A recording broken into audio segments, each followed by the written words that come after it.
It was supposed to be another shiny, perfect day in Ohio.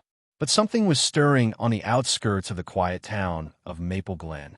Just beyond the bustling city streets and nestled between the wooded hills, a plot of land, 30 acres of untouched beauty, lay quietly in the shadows of history. On paper, it belonged to the Cole family, descendants of a black family that had lived there for generations. But now, a corporate behemoth in the form of Clearbrook Development Group had its eyes set on the land. They were going to turn it into a luxurious community, complete with expensive homes, manicured lawns, and upscale amenities. What they didn't know was that the land they were building on wasn't just any land, it was their land. And they were about to make the biggest mistake of their lives. Before we dive into the drama, drop a comment below telling us where you're watching from. This story is about to take a twist you won't believe. It started with a single bulldozer tearing through the trees. The clearing began almost overnight. To the unsuspecting eyes of the workers, it was just another project. It didn't matter that the land was lush and untainted. It didn't matter that it was family land, passed down from generation to generation. For Ethan Cole, though, the sight of the machines was unbearable. He had walked this land his whole life, his great-grandfather Samuel Cole's legacy living in every tree and stone. The land wasn't just a piece of earth. It was part of his family's soul. But that didn't seem to matter to Karen Thomas, the head of the Clearbrook Development Group, who had set her sights on this property and was determined to turn it into a thriving suburban utopia. Karen was every bit the corporate villain, a middle-aged, sharp-featured woman with platinum blonde hair and piercing blue eyes. Dressed in high-end business suits, she wore power like a second skin. There was no room for nostalgia or heritage in her world. It was all about progress, and to her, this piece of land was just an obstacle in the way of her grand vision. She was determined to bulldoze history and build a shiny future.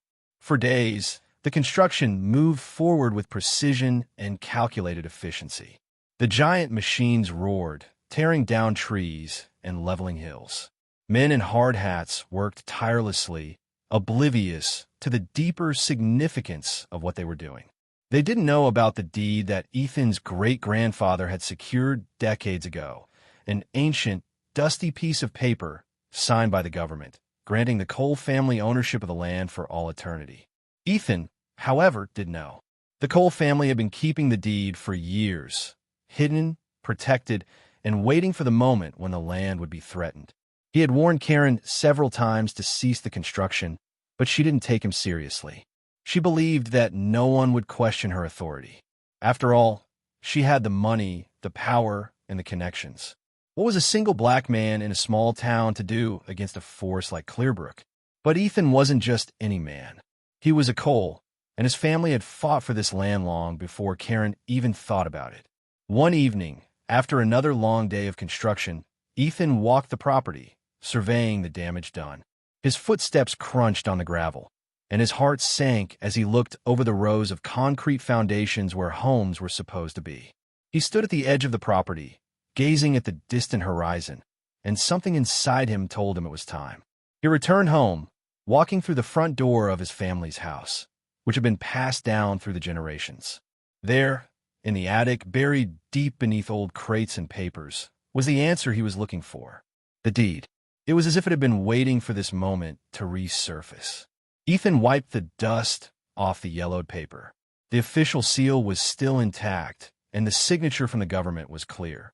The deed read that the 30-acre plot of land was to remain in the Cole family's possession, and it explicitly stated that no one could build or develop on it without first securing permission from the original landowners. And here was the clincher, the kicker that would ruin Clearbrook's plans. Anyone who attempted to build without the original deed would forfeit the property. The land, once developed upon, would automatically revert back to the Cole family. Ethan held the deed in his hands, a victorious smile creeping across his face. The power of his ancestors was now in his grasp. With the deed in hand, Ethan stood on the edge of his property each day, watching as the construction crews continued to work tirelessly, blissfully unaware of the storm that was about to hit them. The bulldozers and cement mixers kept churning away, laying foundations for houses and paving roads that would soon wind through the property. Every day, Karen stood at the construction site, inspecting the progress and congratulating herself on how quickly things were moving. The workers would look up, nod in approval, and continue their labor. She would smile, thinking she was unstoppable. But Ethan knew better. He knew that the moment they finished, it would all be over.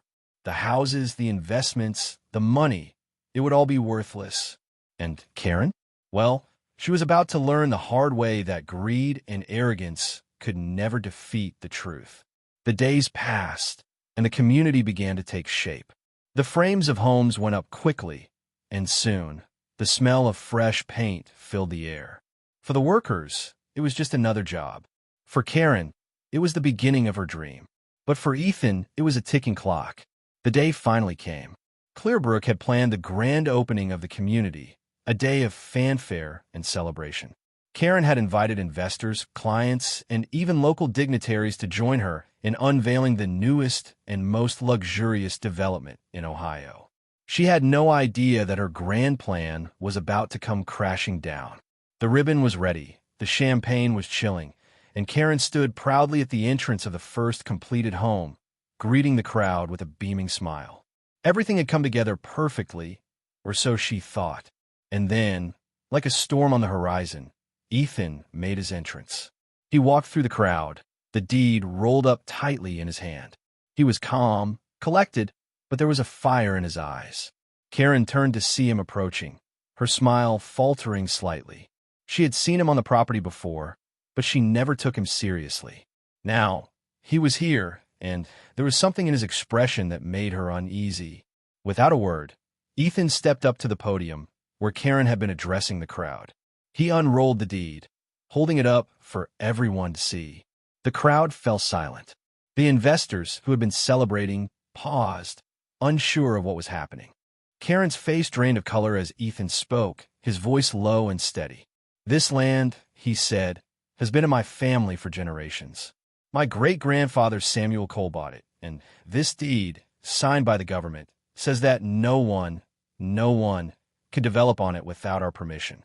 And here it is, right in my hand." Karen's eyes widened. She knew what that meant. She had spent millions of dollars on this project, poured money into construction, and secured investors who were expecting to make a fortune. But now it was all over. The deed didn't lie, and with it, everything she had built on that land was forfeit. As the crowd murmured, Karen's gaze shifted to the investors standing behind her. They, too, were realizing the gravity of the situation. There was no escaping the truth now. The land, the houses, the development, it all belonged to the Cole family. The silence was deafening. Karen's perfect facade had shattered. But just as the tension reached its peak, a loud voice cut through the stillness. "What are you going to do about it, Karen?" one of the investors asked, his tone dripping with disbelief. Ethan didn't say a word. He just smiled, watching as Karen's face turn a deep shade of red. The look on her face was one of pure defeat. But the real question was, what would she do now? Would she fight back? Or was her empire of lies about to crumble completely? The air was thick with tension as Ethan Cole stood in front of the bustling crowd, holding the deed to 30 acres of land. The same land Clearbrook Development Group had spent millions of dollars developing into what they hoped would be an upscale community. But the land wasn't just property. It had been in Ethan's family for generations, passed down by his great-grandfather Samuel Cole, who had purchased it legally and had it officially documented by the government. The deed he now held in his hand was his family's shield, a powerful document that proved Clearbrook's multi-million-dollar project was built on land that wasn't theirs to develop. As Ethan unrolled the ancient paper, Karen Thomas, CEO of Clearbrook, felt the color drain from her face. For weeks, she had been planning her company's grand opening for their new development, a luxurious community complete with homes, parks, and retail spaces designed to draw the wealthy. But now, all of it was coming crashing down. As the realization hit her, she knew the land was not only protected by law, but that her investments were about to vanish into thin air. The crowd was silent, the weight of the situation settling in. Ethan's calm voice cut through the quiet as he spoke. "This land was always meant for my family. No one can take it from us, not even with all your money and ambition." The media quickly descended on the scene, picking up the story and making it a top headline. News outlets ran with the story. Black family reclaims stolen land. A $60 million mistake for Clearbrook. Across the country, the story took off, and social media exploded with opinions. Support for Ethan and the Cole family grew, while Clearbrook's public image began to unravel as the public rallied behind the rightful owners of the land. The days that followed were chaotic for Clearbrook Development Group. Their multi-million-dollar project, their pride and joy, was now at the center of a scandal. Local news stations were all over the story. Even national platforms picked up on it, interviewing land rights experts, local community leaders, and activists who condemned Clearbrook's actions. The company's stock plummeted, and their investors began to ask questions. Within Clearbrook's boardroom, things were even worse. Karen Thomas, once the powerful face of the company, was summoned to a meeting with the board. The company's reputation was at stake. After a series of heated discussions, it was decided Karen would be suspended pending an internal investigation. It was clear that her overconfidence and disregard for the land's true ownership had cost the company dearly. The media attention, however, was far from over. Now, with Karen out of the picture temporarily, the company knew they needed to find a way to negotiate with Ethan to avoid further embarrassment and losses. As part of their damage control plan, Clearbrook reached out to Ethan, offering to meet and discuss a potential settlement. The ball was in Ethan's court now. When Ethan received the invitation to meet with Clearbrook's representatives, he was already prepared. The situation had shifted in his favor, and he wasn't about to settle for a token amount just to make the problem disappear. He had been fighting for his family's land for years, and now it was time to stand firm. At the meeting, Clearbrook's executives were visibly nervous. They knew their financial situation had worsened since the revelation, and they couldn't afford to drag this out. Sitting across from them, Ethan felt a calm resolve. He'd made his family's history known to the world, and he knew this was the moment to strike. "Here's what I propose," Ethan said, folding his arms on the table. "I'll accept a settlement, but it's not just any settlement. I want $60 million in compensation for the damages your company has caused. And in addition to that, I want the remaining unsold properties in this development, including the park, all the amenities, and any other land that hasn't been sold yet. This way, the Cole family's legacy will remain intact, and this community will be a living testament to our history." The room was silent for a moment as Clearbrook's executives exchanged uncomfortable glances. Ethan's demand was steep, but it was clear that he held all the cards. The thought of losing even more money, coupled with the negative press they had received, weighed heavily on the company. "We can't just hand over that kind of money," one of the executives said, his voice shaky. "This is unreasonable, Mr. Cole. We're talking about millions in losses." "I'm not asking for something unreasonable," Ethan replied. "You've already taken what wasn't yours. I'm simply asking for what's rightfully mine and compensation for the damages done. Either you accept my terms, or I'll take this to court, and you'll lose more than just money. You'll lose your entire project." The tension in the room was palpable, but despite the pressure, Clearbrook wasn't ready to back down. "We need to discuss this internally. We'll get back to you," one of the executives said, clearly trying to avoid committing to such a large sum. Ethan didn't need to wait long. For a few days, Clearbrook avoided Ethan's demands, hoping the pressure would subside. They attempted to negotiate the settlement down, but Ethan refused to budge. The company was in full retreat mode, but Ethan knew that if he didn't act soon, the future of his family's land would be in jeopardy again. The community that had been built on the property could easily slip out of his hands, and Clearbrook might find a way to regain control in the future. With the situation growing even more tense, Ethan called upon the local authorities to step in. Using the deed in his possession as his legal protection, he initiated the process to halt the development. The workers were sent home, and all construction on the site ceased. The once thriving construction site now stood frozen in time. Signs went up declaring that the property had been reclaimed and that Clearbrook was no longer authorized to develop there. As the bulldozers were parked, still idle under the Ohio sky, Ethan felt a quiet satisfaction. His family's land was protected, not just by law, but by the strength of his determination. With no other option left, and the project at a complete standstill, Clearbrook had no choice but to accept Ethan's terms. They knew that the legal battle, coupled with the negative publicity, would cost them far more than the $60 million.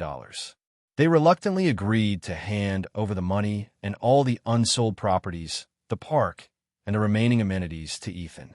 It was a bitter pill to swallow, but it was the only way for Clearbrook to salvage anything from the debacle. Ethan had won.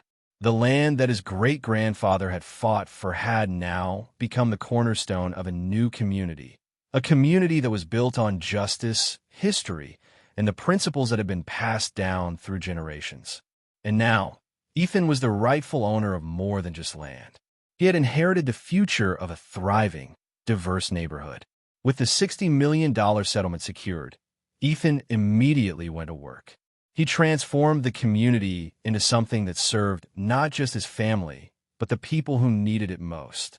The beautiful homes that Clearbrook had built for wealthy buyers were now made available at affordable prices to families who had been struggling to find a place to call home. Ethan also made sure that the park and amenities in the development were kept open to the public, fostering a sense of unity and belonging for everyone. People from all walks of life were now living in Maple Glen, a community that had been born out of hardship, but was now flourishing under Ethan's stewardship. Ethan was careful with every step, ensuring that those who needed it most could find an affordable place to stay. Some homes were rented at lower-than-market rates, giving families who couldn't afford the high costs of living elsewhere the opportunity to settle in a safe, welcoming environment. As he watched families settle into their new homes, children playing in the park, and neighbors coming together for community events, Ethan couldn't help but feel grateful. He thought back to his great-grandfather Samuel Cole, who had purchased the land all those years ago. Samuel had seen this moment coming. He had known that one day the land would be tested, and he had made sure it would be protected. "Thank you, grandfather," Ethan whispered to the wind as he stood at the edge of the property. "Your vision has protected us all. You saw what we needed before we even knew." The story of Ethan and his family teaches us that history is not just about the past. It's about the present and the future. Ethan's victory wasn't just about reclaiming land. It was about standing firm in the face of adversity, knowing the value of heritage, and protecting what's rightfully yours. The story reminds us that power and greed can't erase the truth, and that standing up for what's right can change the world around you. What do you think of Ethan's decision to demand $60 million? Was it the right move, or could he have asked for more? Let us know your thoughts in the comments below, and be sure to tell us where you're watching from. If you've ever faced a challenge where you had to fight for what was yours, we want to hear your story. Like, subscribe, and turn on notifications.